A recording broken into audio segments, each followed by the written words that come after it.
All right, so real quickly here, I just want to show for those that are having trouble. I'm making this video because I know a lot of people who go through this where the screen pops up, but there's nowhere to put the password. Okay, so now in any case, don't panic. Don't try to turn your computer off, put it back on, turn it off, turn it on. You might keep pressing buttons.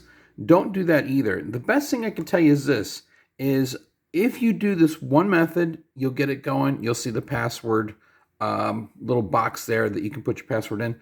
So what are you going to do? You're going to simply press Control, Alt, and Delete. So Control, Alt, and Delete. Now when you do that all at the same time, your box will pop up. You can go ahead and put in your password. So remember two things. Don't try to restart your computer multiple times. Don't try to keep hitting buttons.